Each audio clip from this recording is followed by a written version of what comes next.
राधा वल्लभ श्री हरिवंश, राधा वल्लभ श्री हरिवंश। नारायणं नमस्कृत्यं नरं चैव नरोत्तमं देवी सरस्वती व्यासं ततो जयमुदीरये। राधा मेरी माते है, पिता मेरे घनश्याम, इन दोनों की चरणों में मेरा कोटि कोटि प्रणाम। ओम श्री परमात्मने नमः। सबको उनका हिस्सा देकर खाओ। जो कुछ है मिलता है तुमको, उसमें सबका हिस्सा जान। करते रहो नित्य उसमें से यथा योग्य सबको ही दान। फिर जो बचा हुआ खाओगे होगा वह शुचि सुधा समान। उससे यहाँ वहाँ पाओगे तुम निश्चित सुख शांति महान।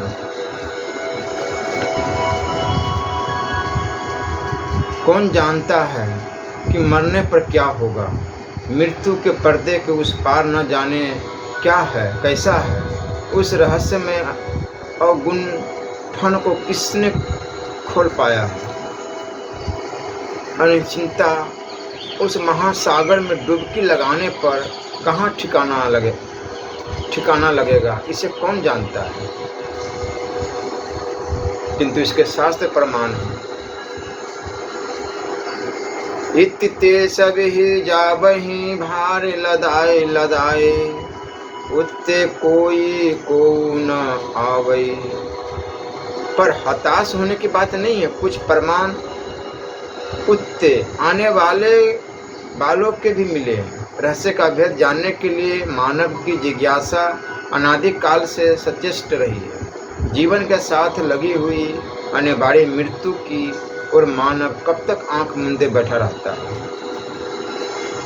हमारे वेद उपनिषद योग शास्त्र पुराण आदि में जो स्थान स्थान पर जीवन और मृत्यु के रहस्य का विशद विवेचन मिलता ही है। विश्व के भिन्न भिन्न धर्मों में भी इस पर कुछ न कुछ चर्चा मिलती है। पर आज के संशयशील मानव ने भी इस दिशा में कदम उठाया है। मृत्यु के उपरांत जीवन की शोध के लिए विश्व के विभिन्न अंचलों में जो कार्य हो रहा है उसे उपेक्षा की दृष्टि से नहीं देखा जा सकता। इस विषय में हुई अनेक शोधें प्रकाश में भी आ चुकी है। मरणोत्तर जीवन, परलोक और पुनर्जन्म पर्याप्त साहित्य भी उपलब्ध। इस संबंध में प्रामाणिक विवरण प्राप्त करने के लिए मानसशास्त्री, परिणाम मनोवैज्ञानिक और वैज्ञानिक अनेक वर्षों से प्रयत्नशील है। निम्नलिखित कुछ पुस्तकों से इस बातों की अच्छी जानकारी प्राप्त की जा सकती है। जैसे 50 years of psychical research, 30 years of psychical research, J.V. Ryan, extrasensory perception, new 20 years of mind, the reach of mind, the world of mind, William James, varieties of religious experience, print religious constitutions, F.W. Bayer's human personality and its survival,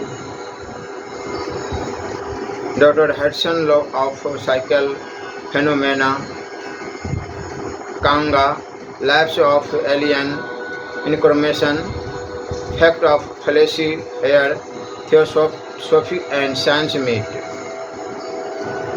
Theosophical percussion, the other science of death,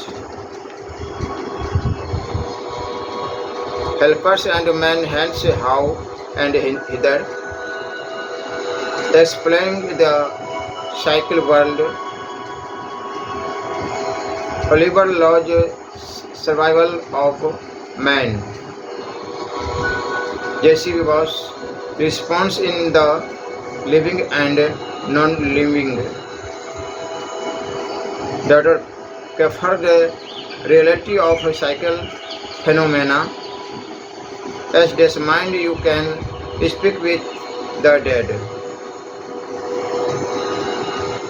The inculcation for every man, we do not die well works, how you live when you die. Rendelled did the dead have never died, Sir Arthur, adding that gets science and the unseen world. The problem of rebirth. Vishnu Mahadev Bhatt, yogic powers and God. Realization. Arthur Findlay on the edge of the etheric. William Cook's researches in the Simon Edmonds.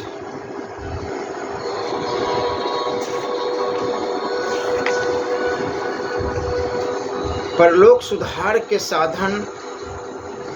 यदि तुम अपना परलोक बनाना चाहते हो और यमदूतों की मार और नरक के द्वार से बचना चाहते हो तो निम्नलिखित बातों पर अवश्य ही ध्यान दो, तभी तुम्हारा परलोक बन सकता, अन्यथा लाख प्रयत्न करो नहीं बन सकता। भूल कर भी पूज्य गौ ब्राह्मणों का कभी अपमान और निरादर मत करो, इन्हें कष्ट मत पहुँचाओ और जितनी बने इनकी सेवा करो। भूल कर भी कभी अपनी बेटी जिस घर में विवाही हो उस घर का भोजन मत करो, पानी मत पियो, यहाँ तक कि भतीजी भांजी जहाँ ब्याही हो उसके घर का भी खाना पीना पाप समझो। बेटी के घर का खाने पीने से तेज नष्ट हो जाता है और परलोक बिगड़ता है। भूलकर भी अच्छाचारी नेताओं के चक्र में फंस जाती। पांत तोड़कर विवाह शादी मत करो, अपनी ही जाति में सगोत्रादि बचाकर सनातन धर्मानुसार शास्त्र अनुसार विवाह करो। यदि तुमने जाति पाति तोड़कर विवाह किया तो उनसे उत्पन्न होने वाली संतान वर्ण संकर होगी और उनका दिया पिंडदान श्राद्ध तर्पण आदि पितरों को नहीं पहुँचेगा, परलोक बिगड़ जाएगा। वर्णाश्रम धर्म के अनुसार चलो, इसी में परम कल्याण है। भूलकर भी देव मंदिर श्री तुलसी पीपल गौ साधु इनका अनादर अपमान मत करो और इन्हें अपने दाहिने हाथ करके चलो और इनका मान सम्मान करते रहो। भूलकर भी पतित पावनी कलिमल हारिणी भगवती भागीरथी श्री गंगा यमुना श्री सरजू श्री त्रिवेणी आदि के समीप जाकर कोई पाप मत करो और इनमें थूको मत। साबुन तेल मल कर इनमें स्नान मत करो, मल मूत्र का त्याग मत करो और इन्हें बड़ी श्रद्धा भक्ति से नमन करो। भूलकर भी पर स्त्री को बुरी दृष्टि से मत देखो, पर स्त्री से अपना कोई संबंध मत रखो। साधु हो तो पर स्त्री का चित्र भी मत देखो और भगवान के भक्त हो तो पर स्त्री से बातें करना भी पाप समझो। भूलकर भी कभी मांस मछली अंडे शराब मत खाओ पियो। प्याज लहसुन शलजम बिस्कुट बर्फ चाय कोको कोला बीड़ी सिगरेट आदि का भी त्याग करो, नहीं तो परलोक बिगड़ना अवश्य संभावी है।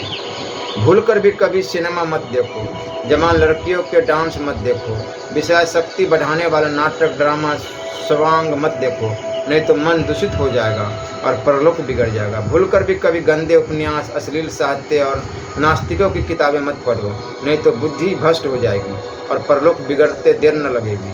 भूलकर भी कभी होटलों का बना खाना मत खाओ, गौभक्षक या वर्जित जाति के हाथ का बना भोजन मत करो, बेविचारनी स्त्री रजस्वला स्त्री के हाथ का बना मत खाओ। खान पान में पूरी सावधानी बरतो, अपने घर का शुद्ध पवित्र चौके का बना हुआ अन्न श्री ठाकुर जी को भोग लगा भोजन करो। हाथ पैर धोकर जमीन पर आसन पर बैठकर भोजन करो और पवित्र वस्तु जूठी चीज मत खाओ। भोजन करके कुल्ले करो, हाथ मुँह धो। खान पान में तनिक भी असावधानी हुई कि परलोक बिगड़ते देर न लगेगी। भूल कर भी चीनी मिट्टी के पात्र में कांच के गिलास में कोई भी चीज़ मत खाओ पियो, नहीं तो बुद्धि भ्रष्ट होते और परलोक बिगड़ते देर न लगेगी। भूल कर भी दान का एक पैसा भी मत खाओ। धर्मादे का एक पैसा भी मत हड़पो। धर्मशाला, गौशाला, मंदिर का रुपया मत खाओ, नहीं तो परलोक बिगड़ जाएगा और तुम्हें परलोक में गिद्ध नोच नोच कर खाएंगे। संत कबीर की यह बात याद रखो। संसारी का टुकड़ा 9 आंगल दांत, भजन करे तो उबरे नातर फाड़े आंत। किसी का भी टुकड़ा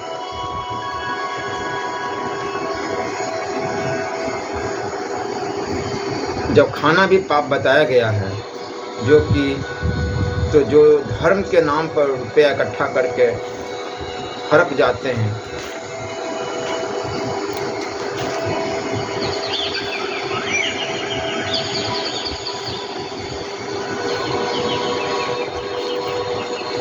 उनका तो कहना ही क्या।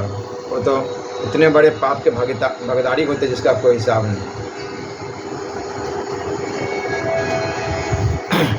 मैं अपनी आवाज़ साफ सुन रहा हूँ, पर मेरी अभी बात अचानक बलेक को लगता है कि वह चल फिर सकता है। बिस्तर से हटकर वह अपनी पत्नी के पास पहुँचता है और उसे छूने को अपना हाथ बढ़ाता है।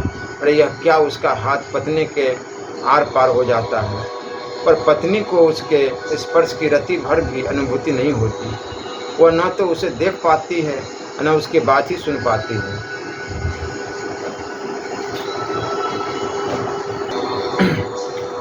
इतना ही नहीं, आर्थर ने भी स्पष्ट रूप से मेरी की बातें सुनी। फिर मिलेंगे कहकर मेरी वहाँ से विदा हुई।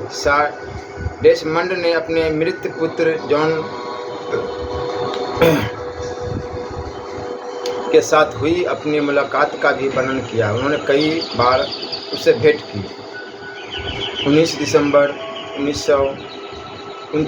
1933 को कितने ही लोगों के समक्ष जॉन ने आर्डर डेसमंड का हाथ और घुटना छूकर बड़े प्रेम से कहा, फादर आई लव यू, पिताजी मैं तुम्हें प्यार करता हूँ। सर डेसमंड का ही नहीं, परलोक विद्या से संबंध रखने वाले अनेक लोगों का कहना है कि मरकर भी मनुष्य मरता नहीं, शरीर छूट जाता है पर आत्मा अमर है। मृत्यु के उपरांत जीव परलोक में मस्ती से भ्रमण करता है। और कैसा सुंदर है परलोक। शरीर की आदि व्याधि का वहाँ कोई पता नहीं, कोई रोग है न कोई बीमारी है, न कोई चिंता है न कोई परेशानी। पैसे की वहाँ कोई ज़रूरत ही नहीं, न कोई लेन देन, न कोई खरीद बिक्री, न कोई सौदेबाजी, न कोई दुकान, न कोई व्यापारी। इच्छाएं मन में आते ही पूरी हो जाती है। वहाँ ऐसा लगता है मानो कल्प वृक्ष के नीचे ही बैठे हैं सब लोग। जो इच्छा की वह तत्काल पूरी हो जाती है। जिससे मिलना है इच्छा करते ही उसके पास मौजूद। आग से, पानी से, पत्थर से, लोहे से, पहाड़ से, बिना किसी अचरण के आत्मा पार चला जाता है। उसके मार्ग में कहीं कोई बाधा नहीं है ही नहीं आती। परलोक में न कोई राजनीति, न कोई दलबंदी, न युद्ध है, न अशांति। पुरुष और स्त्री सब वहाँ सम्मान है। सर्वत्र प्रेम और आनंद का साम्राज्य है। मस्ती और मोह से भरा जीवन है। आनंद कानून है, रंग बिरंगे पुष्प है, संगीत है और क्या नहीं। हाँ, जो लोग जगत के माया जाल से बहुत बंधे रहते हैं, रुपए पैसे से बहुत बंधे रहते हैं, राग द्वेष के चक्कर में अपने को डुबाए रखते हैं, वो जब परलोक पहुंचते हैं तो कुछ दिनों तक परेशान रहते हैं, रोते झिझकते और कूदते रहते हैं। परंतु कुछ उदार और दयालु आत्मा उनके पास आकर उन्हें ढाढ़स देते हैं, उन्हें समझाते हैं, उन्हें रास्ता दिखाते। तब धीरे धीरे उनके जी को जलन दूर होती है और वे भी तब स्वस्थ और प्रसन्न जीवन बिताने लगते हैं। परलोक का शरीर इथर का बना होता है। स्वाद, स्पर्श और गंध से उसका कोई रास्ता नहीं रहता। बेतार के तार की भांति सारे समाचार उसे मिलते रहते हैं। जिससे जब चाहिए मिलिए, भेंट कीजिए। जब चाहिए पृथ्वी के लोगों से मिलिए, जब चाहे परलोक वासियों से, जिन्हें इस जगत से बहुत मोह होता है। ऐसे जीव पूर्व जन्म लेकर फिर इस पृथ्वी तल पर चले आते हैं। मतलब परलोक कोई हुआ नहीं। परलोक कोई कष्ट और यंत्रता का आगार नहीं। परलोक कोई भयोत्पादक स्थान नहीं। परलोक में दुनिया की कोई झंझट नहीं। वही हाल है, यानी रात बहुत थे जागे, सुबह हुई आराम किया।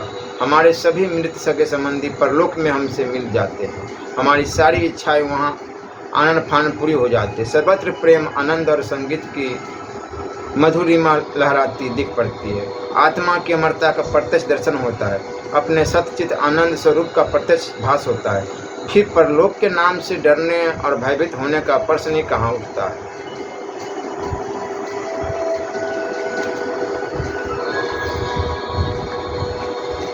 विदेह देश के प्रसिद्ध राजा निश्चित बड़े ही धर्मात्मा, सदाचारी, संयमी, यज्ञ विशेष भोजी, प्रजापालक, उदार और देवऋषि, पितृ पूजक, पुण्य पुरुष थे। उन्होंने जीवन में एक बार अपनी एक धर्म पत्नी का तिरस्कार कर दिया था। इसलिए मृत्यु होने पर उन्हें नरकों को देखते हुए नरकों के समीप के मार्ग से जाना पड़ा। नरकों को देखते हुए उनके समीप पहुंचते ही विभिन्न प्रकार की घोर यातनाओं को भोगते हुए यातनाशील धारी नरकी प्राणियों की नरक पीड़ा शांत हो गई। यमदूत ने राजा के पूछने पर किस पाप से किस नरक में पड़कर जीव कैसी क्या भयानक पीड़ा भोगता है, यह बताया। तदंतर यमदूत के कथा अनुसार राजा ज्यों ही आगे बढ़ा कि नरक यंत्रणा से पीड़ित प्राणियों की करुण पुकार उन्हें सुनाई पड़ी।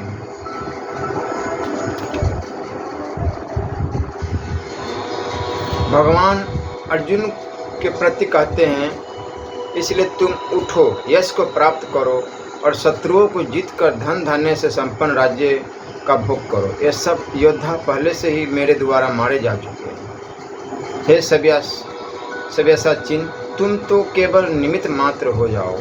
अब भगवान के द्वारा इतनी स्पष्टि पर भी यदि उनके सैकड़ों हजारों असंख्य ऐश्वर्य रूप न मान करके अर्जुन को दिखाए हुए उस एक उग्र रूप को ही भगवान का समग्र विश्व विराट रूप माना जाए, तो उसमें विश्व में उपस्थित होने वाले सभी समय के दृश्य एक साथ उपस्थित होने चाहिए। उदाहरण के लिए जैसे महाभारत के योद्धाओं के संहार का जो दृश्य उस विश्व रूप में अर्जुन को दिखाया गया, वह तो अभी बाहर कुरुक्षेत्र की युद्ध भूमि पर घटित नहीं हुआ था।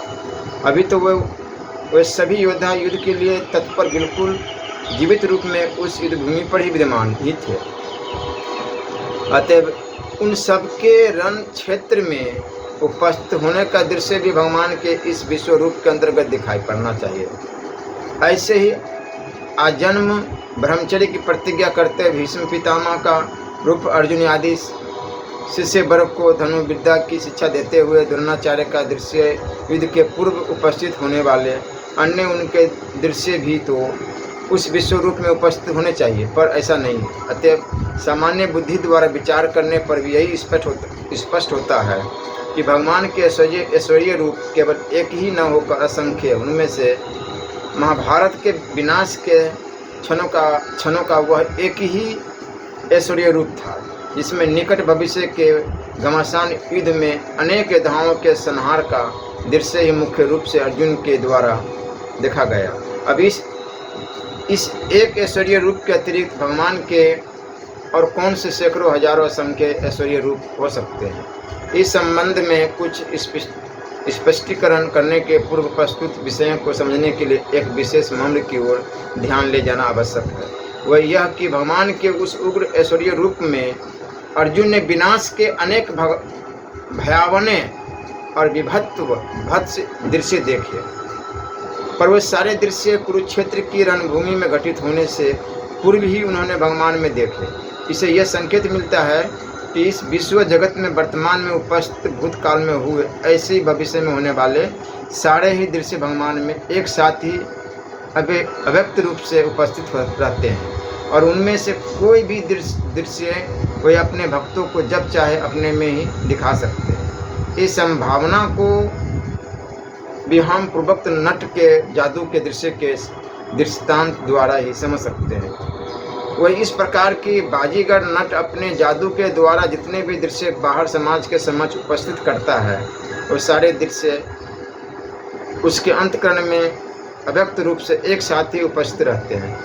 तभी बाहर समाज में दिखाने का संकल्प होने पर उनमें से किसी दृश्य को वह जादू के द्वारा बाहर उपस्थित कर देता है। इसी स्थल पर एक बात और समझ लेनी चाहिए कि वह यह कि जादू के द्वारा बाहर उपस्थित किए हुए दृश्य को सचमुच मिथ्या ही होते हैं, पर वही सारे दृश्य नट के अंतःकरण में मिथ्या नहीं होते। वहाँ तो वे सारे दृश्य अव्यक्त रूप से यथार्थ में ही उपस्थित रहते हैं, केवल उन्हें यथा समय बाहर प्रकट कर देने की बात शेष रहती। इसी प्रकार त्रिगुणात्मक जगत में भूत, भविष्य और वर्तमान तीनों काल के सारे दृश्य इस सृष्टि के रूप में अवश्य मिथ्या, नश्वर और परिवर्तनशील होते हैं, पर भगवान में वे सारे दृश्य अव्यक्त रूप से एक साथ ही उपस्थित रहते हैं। वहाँ उन्हें मिथ्या नहीं कहा जा सकता। हाँ, उन्हें सृष्टि के रूप में बाहर प्रकट कर देने की ही बात शेष रहती है। अब इसी स्थल पर एक और भी बात समझ लेने की है कि शिष्य और सेवक के रूप में बाजीगर नट के साथ रहकर उसे संतुष्ट और प्रसन्न कर लेने पर दृश्य के बाहर उपस्थित होने के पूर्व भी उस नट की कृपा से कलात्मक ज्ञान और अनुभव के द्वारा वे सारे दृश्य देखे और समझे जा सकते हैं। जैसे कि नट के सेवक झमरा के संबंध में समझा जा सकता है, उसी प्रकार इस त्रिगुणात्मक जगत में उपस्थित होने वाले किन्हीं दृश्यों को बाहर घटित होने के पूर्व भी भगवान अपनी कृपा से भक्तों को अपने में ही दिखा सकते हैं। इसी प्रकार महाभारत की विनाश की उपयुक्त घटनाओं के बाहर कुरुक्षेत्र की रणभूमि में घटित होने से पूर्व भी भगवान ने उन दृश्यों को अर्जुन को अपने में ही दिखा दिया। अब इसी रहस्य को भगवान की महिमा रूप इस विश्व जगत की विशालता और अनंतता के व्यापक दृष्टिकोण के अनुसार देखिए। यह विश्व जगत परमात्मा से ही उत्पन्न है, साथ ही वह परमात्मा अथवा ब्रह्म इस जगत के कण कण में व्याप्त है। इस कारण जैसे जीवात्मा के शरीर में उपस्थित हो रहने से शरीर को जीवात्मा के माध्यम अथवा रूप में स्थान में लक्ष्य करके ही सारा लोक व्यवहार चलता है, उसी प्रकार इस जगत में परमात्मा के व्याप्त होने से इसे उन भगवान का विराट रूप कहा जाता है। साथ ही यह विश्व जगत परिवर्तनशील है और क्षण क्षण परिवर्तन को प्राप्त होता रहता है। अतः क्षण क्षण के इस परिवर्तन के कारण इस विश्व जगत अथवा विराट के क्षण क्षण के विभिन्न रूप भी असंख्य हो जाते हैं। उपयुक्त कथन के अनुसार बाजीगर नट के अंतःकरण में जादू के दृश्यों के समान इस विश्व के सारे दृश्य अव्यक्त रूप से भगवान में उपस्थित रहने से क्षण क्षण में परिवर्तन को प्राप्त होने वाले इस जगत के असंख्य विराट रूप भी उनमें उपस्थित रहते हैं। हाँ, एक बात अवश्य है कि इस त्रिगुणात्मक माइक जगत में विश्व के वे क्षण क्षण के असंख्य रूप एक ही साथ नहीं उपस्थित होते, किंतु एक के पश्चात दूसरा रूप इस प्रकार बदलते जाते हैं। पर ब्रह्म परमात्मा अथवा भगवान में विराट जगत के क्षण क्षण के वे सारे ही रूप अव्यक्त रूप में एक साथ ही उपस्थित रहते हैं और विश्व के उन असंख्य रूपों में भगवान जब चाहे कोई भी रूप अपने भक्तों को अपने में दिखा सकते हैं। यह विश्व जगत भगवान की महिमा अथवा ऐश्वर्य होने के कारण अपने जिन रूपों में भगवान इस विश्व जगत के उन रूपों का प्रदर्शन करते हुए भक्तों के सामने उपस्थित होते हैं, उन रूपों को ही भगवान का ऐश्वर्य रूप कहा जाता है। यह भगवान के सैकड़ों हजारों असंख्य ऐश्वर्य रूप है जिनका संकेत भगवान के द्वारा अर्जुन के प्रति पाया जाता है। अब भगवान के द्वारा अर्जुन को दिखाए गए उग्र ऐश्वर्य रूप के सहारे ही उनके उपयुक्त ऐश्वर्य रूपों के संबंध में एक और मर्म की बात समझ लेने की है। वह यह है कि अर्जुन ने भगवान के उस ऐश्वर्य के रूप में बहुत से विभत्स और भयावह रोमांचकारी दृश्य भी देखे, जैसे भीष्म, द्रोण, कर्ण और अपने पक्ष के योद्धाओं को भी भगवान के उस उग्र रूप के विकराल दाढ़ों वाले भयानक मुखों में प्रवेश करते और कई एक को चूर्ण हुए सिरों से दांतों के बीच में लगे हुए देखा। संपूर्ण मनुष्य वीरों को प्रज्वलित मुखों द्वारा भक्षण करते और सब ओर से चाटते हुए देखा इत्यादि। परंतु इस स्थल पर ध्यानपूर्वक देखिए तो कुरुक्षेत्र की रणभूमि में घमासान युद्ध आरंभ हो जाने पर जब सैकड़ों योद्धा घायल अथवा मृत होकर धराशायी हुए होंगे हुए होंगे, उस समय उस युद्ध भूमि की क्या दशा हुई होगी। कितने रक्तपात, कितने मृतक शरीरों के जमाव, कितने विभत्स, भयावह और घृणास्पद दृश्यों से वह भूमि कितनी विकृत, घृणास्पद और अपवित्र हो गई होगी। और युद्ध की समाप्ति पर भी उसकी शुद्धता के उपायों में कितना समय लगा होगा। पर भगवान के द्वारा अर्जुन को दिखाए हुए उस उग्र ऐश्वर्य रूप में उपयुक्त घोर, विभत्स, भयावह और घृणास्पद दृश्य उपस्थित होते हुए भी उस रूप को अंतर्ध्यान कर लेने पर कुरुक्षेत्र की रणभूमि की तरह क्या वहाँ पर भी कोई विभत्स या और घृणास्पद वातावरण उपस्थित रहा? कदापि नहीं। अतः यह स्पष्ट है कि भगवान के उस ऐश्वर्य रूप में भी विभत्स, भयावह और घृणास्पद दृश्य संसार के समान ही दिखते हुए भी उनका वह रूप स्वरूपत दिव्य, अप्राकृत और त्रिगुण के विकारों से रहित था।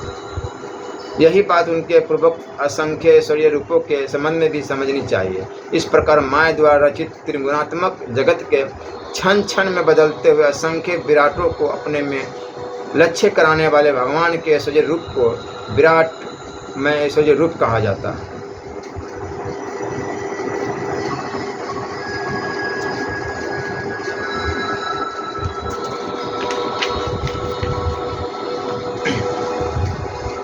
भगवान ने जिस प्रकार अर्जुन को अपने एक ऐश्वर्य रूप का दर्शन कराया, वैसे ही ऐश्वर्य रूप दिखाने के अन्य अनेक प्रसंग भी आर्ष ग्रंथों में पाए जाते हैं। ऐसे तुलसी कृत, रामचरित मानस, बालकांड में भगवान श्री राम की शिशु लीला के अंतर्गत कौशल्या को और उत्तरकांड में काकभूषुंडी को तथा श्रीमद् भागवत यशोदा को, पर उन ऐश्वर्य में रूपों में गीता में अर्जुन को दिखाए गए ऐश्वर्य रूप में तथा परस्पर भी बहुत कुछ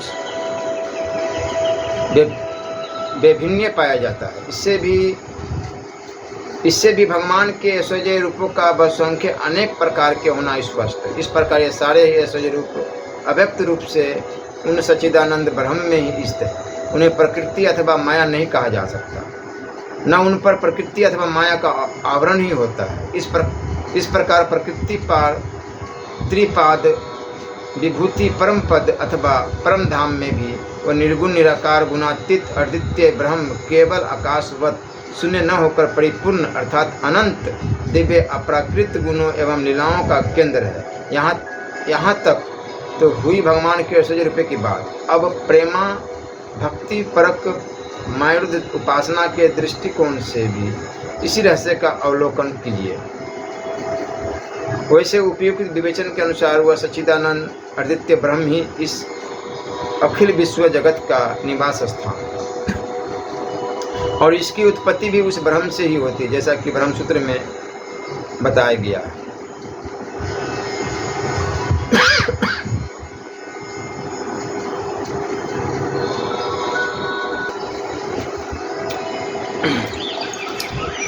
सर्व इंद्रियों से रहित होते हुए भी वह परब्रह्म सर्व इंद्रिय गुणों के आभास से युक्त है। वह सबका प्रभु ईश्वर और सबका महान अर्थ से शरण देने वाला है। श्रीमद् भागवत गीता अध्याय 13 श्लोक 14 में स्वयं भगवान ने भी अर्जुन के प्रति यही घोषणा और भी स्पष्ट शब्दों में की है कि वह परब्रह्म सर्व इंद्रिय गुणों के आभास से युक्त है। यद्यपि वह सर्व इंद्रियों से रहित है, वह स्वयं अनासक्त है। तात्पर्य यह है कि उसमें जो इंद्रिय गुणों का आभास है उसमें वह स्वयं अपने सुख के लिए आसक्त नहीं है, पर वह सबका भरण करने वाला अर्थात अपने प्रति संयोग और लीला के आनंद की तीव्र उत्कंठा वाले सभी प्रेम भक्ति परायण उपासकों के उस चरम लक्ष्य को पूर्ण करने वाला है। इस प्रकार वह सच्चिदानंद घन परब्रह्म परमात्मा अपने लिए अनासक्त और निर्गुण होते हुए भी प्रेम भक्ति परायण आत्माओं को अपने दिव्य संयोग और लीला विहार का आनंद देने के लिए गुणों का भोक्ता भी है। यह उनकी अलौकिक की समर्थ और सर्वशक्तिमता है। सर्व इंद्रियों से रहित होते हुए भी उस परब्रह्म में सर्व इंद्रिय गुणों के व्यापार की अपार अलौकिक दिव्य शक्ति और सामर्थ्य को अन्य श्रुतियों में भी व्यक्त किया गया है। यथा अपानी पादो जवनो गृता। यह परमात्मा हाथ पैर से रहित होते हुए भी समस्त वस्तुओं को ग्रहण करने वाला तथा वेग पूर्वक सर्वत्र गमन करने वाला, नेत्रों के बिना भी वह सब कुछ देखता है, कानों के बिना भी सब कुछ सुनता है और समस्त जानने वाली वस्तुओं को जानता है, पर उसको कोई नहीं जानता, अर्थात उसका कोई पार नहीं पाता। उस परमात्मा को महान आदि पुरुष कहा जाता है। तुलसीदास श्री गोस्वामी तुलसीदास जी महाराज कि रामचरितमानस में बालकांड के अंतर्गत यही बात स्पष्ट है तथा बालकांड 117 में बताया गया है। बिनु पद चलई सुनई बिनु काना, कर बिनु कर्म करई विधि नाना, आनन रहित सकल रस भोगी, बिनु बानी बक्ता बर जोगी, तन बिनु परस नयन बिगु देखा, गढ़ई घ्राण बिनु बास असेवा अशेषा, अस सब भांति अलौकिक करनी, महिमा जासु जाय नहीं बरनी। रघुपति भक्ति करत कठिनाई, कहत सुगम करनी अपार, जाने सोई जेहि बनी आई, सकल दृश्य निज उदर मेली, शोभे निद्रा तजी जोगी, सोई हरिपद अनुभवे परम सुख, अतिशय धृत वियोगी, सुख मोह भय हरस दिवस निशि, देश काल तह नाही, तुलसीदास यही दशाहीन, संशय निर्मूल न जाहि। श्री राधा वल्लभ लाल की जय। श्री राधा वल्लभ लाल की